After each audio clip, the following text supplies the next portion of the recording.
You wake up. Before you open your eyes, your phone is already open.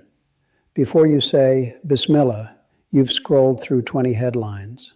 Before you make wudu, you've consumed more information than your grandfather did in a month. And all of it, every headline, every notification, every recommended video was chosen for you, not by you, by an algorithm that knows you better than you know yourself. Now imagine this. Tomorrow you wake up and everything you believe to be true is suddenly called a lie. The news says it. The experts confirm it. Your friends agree. Even your family thinks you're confused. And when you try to show them evidence, they can't see it, not because it's not there, but because the system won't let them. Let me ask you 3 questions. 1. Can you tell the difference between a real video and a deep fake anymore? 2. When was the last time you questioned something the algorithm showed you? 3. If the entire world agreed on something you knew was false, would you have the strength to stand alone? 400 years ago, the Prophet Muhammad gathered his companions, and he warned them about the greatest trial humanity will ever face. Greater than war, greater than famine, greater than death itself, the trial of the Dajjal, the deceiver, the false Messiah, the one-eyed liar who will claim to be God. And he told them something terrifying. There will be nothing from the time of Adam until the day of judgment more dangerous than the Dajjal. Sahih Muslim 2946. But here's what most people miss. Dajjal doesn't appear in a vacuum. He doesn't show up and magically take over the world. The world must first be prepared for him, conditioned, softened, trained to accept lies as truth. And when you look around today at the systems being built, the freedoms being surrendered, the truth being silenced, you have to ask, are we already living in the Dajjal system? Not the man himself, but the infrastructure that will make his rule effortless. Today, we're going to examine 5 unmistakable signs that the Dajjal system is already operational. Not conspiracy theories, not fear-mongering, but Islamic eschatology cross-referenced with observable reality. We'll go deep into what the Quran and Hadith actually say, how the Sahaba understood these warnings, what's happening right now in technology, media, economics, and culture, and most importantly, how to protect yourself and your family. Because if you're not spiritually armored, you won't even realize you've been deceived until it's too late. Let's begin. And he misleads not, except the defiantly disobedient. Surah Al-Baqarah 226. But then Allah warns, they think to deceive Allah and those who believe, but they deceive not except themselves, and they perceive it not. Surah Al-Baqarah 2:9. This is the nature of deception. The deceived don't know they're deceived. They think they're enlightened, they think they're free, they think they're on the right side of history, but they're walking into darkness, convinced it's light. And when you see them, their forms please you, and if they speak, you listen to their speech. But they are as if they were pieces of wood propped up. Surah Al-Munafiqun 63:4. This verse describes hypocrites, but the principle is universal. Deception often comes in attractive packaging, charismatic leaders, eloquent speeches, beautiful appearances, emotional appeals, but spiritually bankrupt. Ibn Kathir explains, they appear righteous outwardly, but inwardly they are corrupt. Their words are sweet, but their hearts are dead. Sound familiar? Politicians with perfect sound bites, but no integrity. Influencers with perfect lives, but broken souls. Systems promising freedom, but delivering slavery. The Dajjal system will perfect this art. Do people think they will be left alone because they say, we believe, and they will not be tested? Surah Al-Ankabut 29:2. Allah is telling us saying, I believe, is not enough. Your faith will be tested, and the ultimate test, the Dajjal. Maulana Maududi writes, this verse establishes that trial and tribulation are the inevitable means by which true faith is distinguished from false claims. Easy times do not reveal character, crisis does, and we are entering the crisis. And if you obey most of those upon the earth, they will mislead you from the way of Allah. Surah Al-An'am 6:1-16. In the time of Dajjal, most people will follow him, not because they're evil, but because the majority will be convinced he's right. Think about that in today's context. Everyone's doing it, so it must be okay. All the experts agree, so who am I to question? The algorithm recommends it, so it must be true. This is the psychology of mass deception. And the Quran warned us 400 years ago, the majority is not always right. Truth is not determined by popularity. Indeed, it is we who sent down the reminder, the Quran, and indeed, we will be its guardian. Surah Al-Hijr 15:9. Here's the ultimate hope. No matter how advanced the deception, the Quran will remain. They can corrupt governments. They can manipulate media. They can rewrite history, but they cannot touch the Quran. Allah Himself guarantees it, and as long as you hold on to it, you will not be lost. Hudayfa ibn al-Yaman, R.A., said, "The Messenger of Allah stood among us and told us everything that would happen until the Day of Judgment. Nothing was left out. Some of us remembered and some of us forgot." Sahih Muslim 2891. The Prophet knew what was coming, and he warned the Sahaba repeatedly about the Dajjal.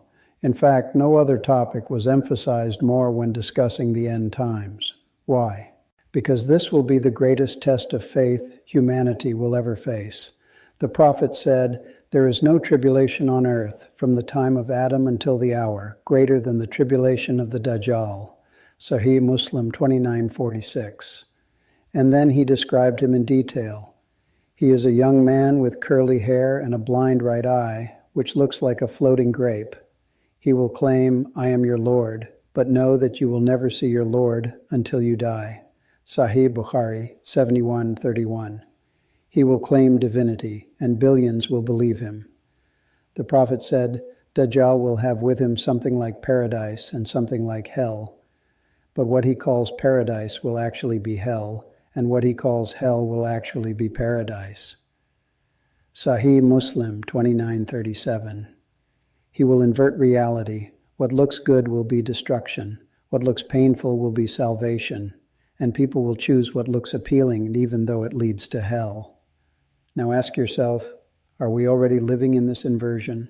Junk food tastes amazing, destroys your health. Social media promises connection, delivers loneliness. Consumerism promises happiness, creates emptiness. Freedom from morality leads to chaos and misery. Technology promises convenience, enslaves you to systems. We're already in a world where paradise and hell are reversed. The Dajjal won't need to build this. We've already built it for him. The Prophet said, Dajjal will command the sky, and it will rain. He will command the earth, and it will bring forth vegetation. Sahih Muslim 2937. In other words, he will control food, water, and survival itself. Now think about today. A handful of corporations control the global food supply. Governments can freeze your bank account instantly. Digital currencies can be programmed and controlled. Social credit systems determine access to services. Cloud-based systems control your data, your money, your identity. The infrastructure for total resource control already exists. When Dajjal appears, he won't need to build anything new. He'll just take the keys to the system we already handed over. The Prophet said, written between his eyes will be kafir, disbeliever, which every Muslim, literate or illiterate, will be able to read. Sahih Muslim 2933. This doesn't mean you'll physically see Arabic letters. It means the believers will have spiritual clarity. They will recognize falsehood when they see it. Why? Because they know Allah, they know Tawheed, they know truth. And no amount of Hollywood production, AI manipulation, or mass propaganda will fool them. Their hearts will scream, "This is not God." The Prophet said, the hour will not come until knowledge is taken away. Earthquakes increase, time passes quickly, tribulations appear, and Al-Harj increases. They asked, what is Al-Harj? He said, killing, killing. Sahih Bukhari 1036. Another hadith, Before the day of judgment, there will be years of deception in which the truthful will be disbelieved and the liar will be believed. The trustworthy will be considered treacherous and the treacherous will be trusted. Musnad Ahmad 79:12. Look around. Scholars of Islam are censored and labeled extremists. Liars dominate media and politics. Truth is called misinformation. Lies are called fact-check truth. We are in the years of deception. The Prophet said, "Whoever hears about the Dajjal, let him stay away from him. For a man will come to him thinking he is a believer, but will follow him because of the doubts he stirs up." Sunan Abu Dawud 43:19. Even believers will be at risk. Why? Because doubt will be weaponized. And if your faith isn't rooted deeply, you will be swept away. The prophecy. The prophet said, "There will come a time when the liar will be believed and the truthful will be disbelieved." Musnad Ahmad 79:12. We're there. Modern manifestation. Let's be specific. Example 1. The redefinition of reality. Men can be women. Biology is hate speech. Speech is violence, but actual violence is protest.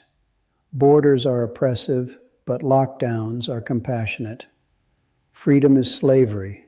Give up rights for safety. Words no longer have fixed meanings. George Orwell wrote in 1984, "War is peace, freedom is slavery, ignorance is strength." We're living that now. Example 2, fact-checkers as thought police. Who decides what's true? Tech companies, governments, corporate media. Independent fact-checkers, funded by the same corporations. Not evidence, not debate, not reality. Just, this has been flagged as false information, and people believe it without question. Example 3, censorship as safety. Anyone who questions the narrative gets deplatformed, loses their livelihood, gets labeled dangerous, becomes a social pariah. Truth is now a liability. And the Dajjal won't need to silence dissent. We're already doing it to ourselves. The Islamic response, Allah says, say, "The truth has come and falsehood has departed.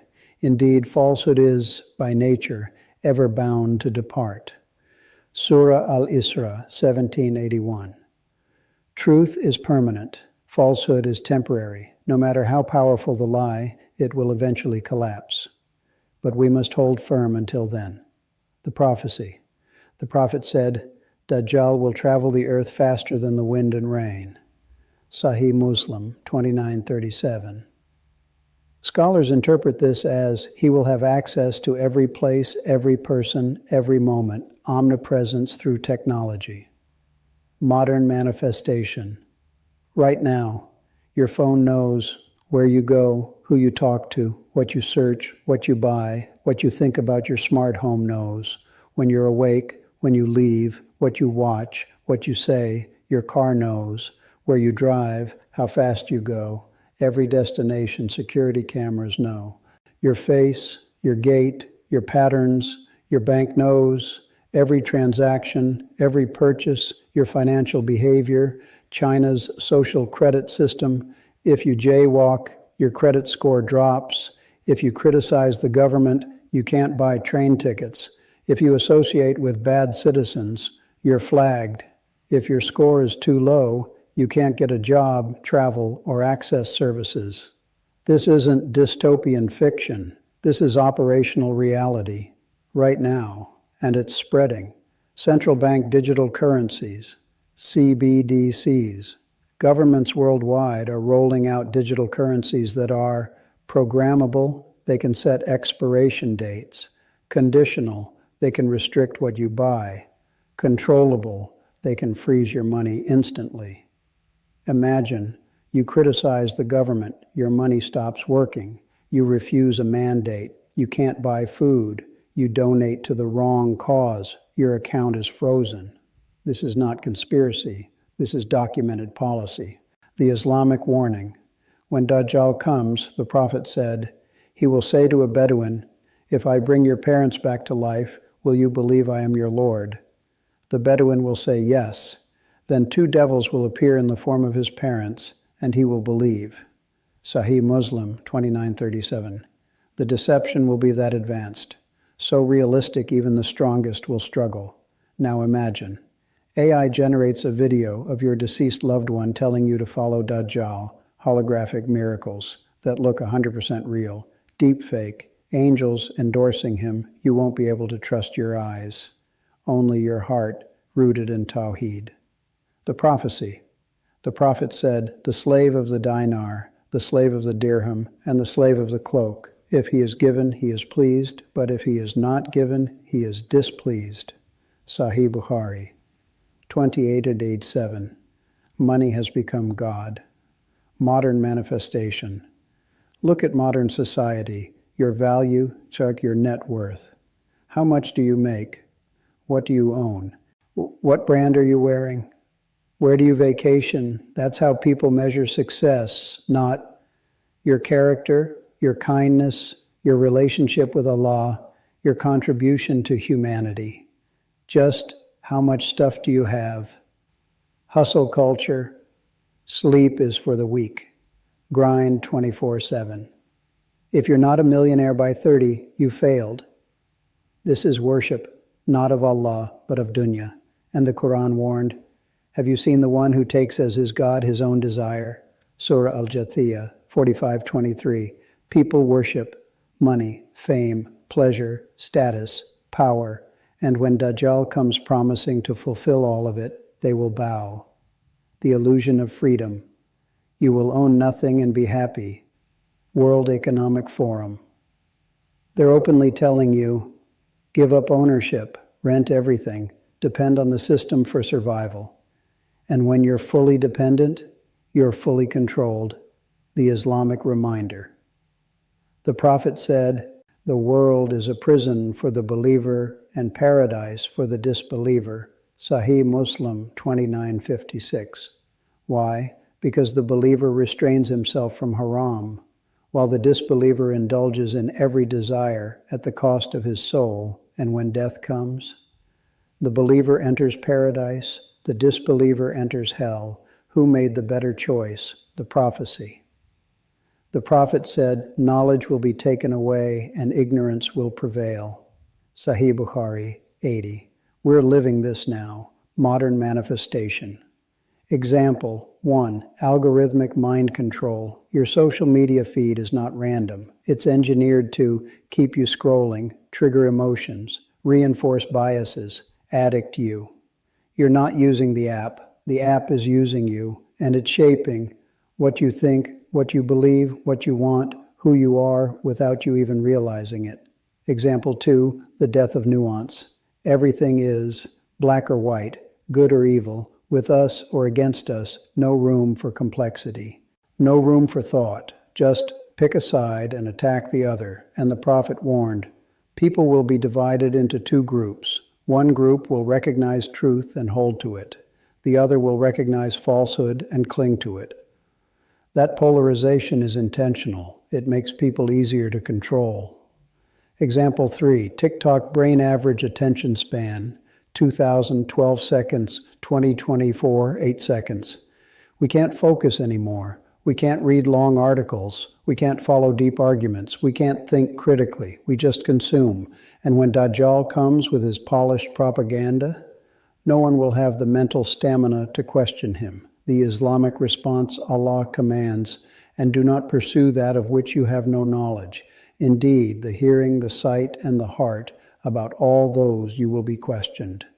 Surah Al-Isra 17:36.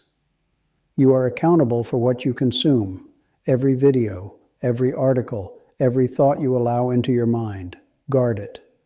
The prophecy. The Prophet said, among the signs of the hour, knowledge will decrease, ignorance will increase, fornication will be widespread, wine will be drunk openly, men will decrease, and women will increase until there are 50 women to 1 man. Sahih Bukhari 80, another hadith.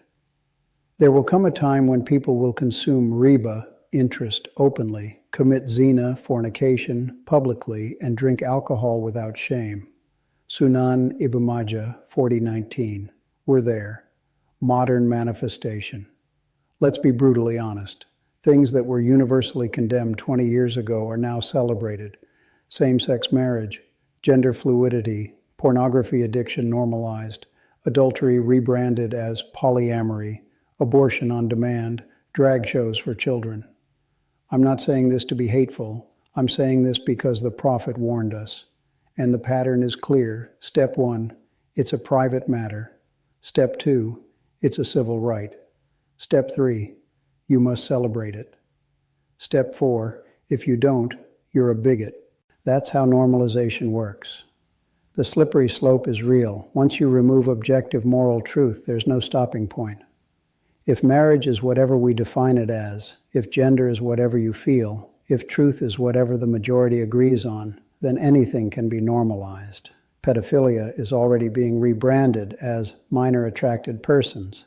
Bestiality is being defended under consent. This isn't speculation. This is documented in academic journals. The line keeps moving. The Islamic standard Islam has objective morality rooted in divine revelation. And it is not for a believing man or woman, when Allah and His Messenger have decided a matter, that they should have any choice in their matter. Surah Al-Ahzab 33-36. Right and wrong are not subject to vote. They're defined by Allah. And when Dajjal comes, he will promise absolute freedom. Freedom from morality. Freedom from accountability. Freedom from God. And billions will celebrate. Until they realize they've been enslaved. They took the warnings seriously. Abdullah ibn Umar, R.A., said, "The Prophet mentioned the Dajjal so often that we thought he was in the palm grove nearby." Sahih Muslim 29:37. They were vigilant, not paranoid, prepared. They built spiritual strength. The Sahaba didn't just talk about faith. They lived it. Praying tahajjud while others slept, fasting voluntarily, memorizing and reflecting on Quran, constant dhikr, supporting each other. Their faith was unshakable because they practiced it daily. They educated their children. They didn't assume the next generation would figure it out. They actively taught Tawheed, the signs of the end times, how to recognize deception, the importance of standing for truth even when alone. That's why Islam survived. 1. Memorize the first 10 verses of Surah Al-Kahf. The Prophet said, whoever memorizes the first 10 verses of Surah Al-Kahf will be protected from the Dajjal. Sahih Muslim 809. Why Surah Al-Kahf? It contains 4 stories. The youth of the cave, standing firm against societal pressure. The 2 gardens, rejecting materialism, Musa and Khidr. Humility before divine knowledge, Dhul-Qarnayn, power with accountability. Each story is a vaccine against Dajjal's deception. 2. Disconnect from the system as much as possible. You can't fully escape, but you can reduce dependence. Limit social media to 30 minutes a day. Curate your news sources. Build real-world community. Learn self-sufficiency. Grow food. Learn skills. Use cash when possible. Protect your privacy. The more independent you are, the less control they have. 3. Strengthen your Tawheed. Know Allah, not just intellectually, but experientially. Pray tahajjud and feel His presence. Make dua and watch Him answer. Reflect on His creation and see His power. Read His book and let it transform you when Dajjal claims to be God. Your soul will scream, "That's not my Lord." 4. Protect your family.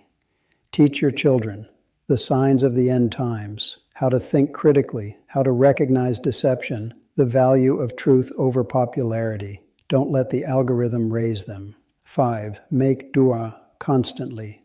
The Prophet taught us to say after every prayer, Allahumma inni a'udhu bika min adhabil qabr wa min adhabi jahannam wa min fitnatil mahya wal mamat wa min fitnatil Masih Ad-Dajjal. O Allah, I seek refuge in you from the punishment of the grave, the punishment of hellfire, the trials of life and death, and the trial of the false Messiah, Dajjal. Sahih Bukhari 1377. Say this daily. So, is the Dajjal system already here? Yes and no. Dajjal himself hasn't appeared, But the infrastructure for his rule, it's operational. The surveillance, the control, the deception, the normalization, it's all in place. And one day, maybe in our lifetime, maybe after, someone will sit on that throne. And the world will bow. But here's what the media won't tell you. The believers won't. Not because we're smarter, not because we're stronger, but because we know Allah. And when someone claims to be God, we'll see through it immediately. O Allah, we seek refuge in you from the tribulation of the Dajjal. Protect our hearts from deception. Protect our minds from falsehood. Protect our families from being swept away. Grant us the strength to stand for truth when the world calls it lies. Grant us the courage to be alone when the majority is wrong. Grant us the wisdom to see clearly when everyone is blind. And if the Dajjal appears in our lifetime, make us among those who recognize him, reject him, and remain firm upon your path until we meet you. Ameen. One small action this week. Memorize the first 10 verses of Surah Al-Kahf, not tomorrow. This week, start tonight. One verse at a time. The Prophet promised it will protect you. Don't wait until it's too late. Yeah.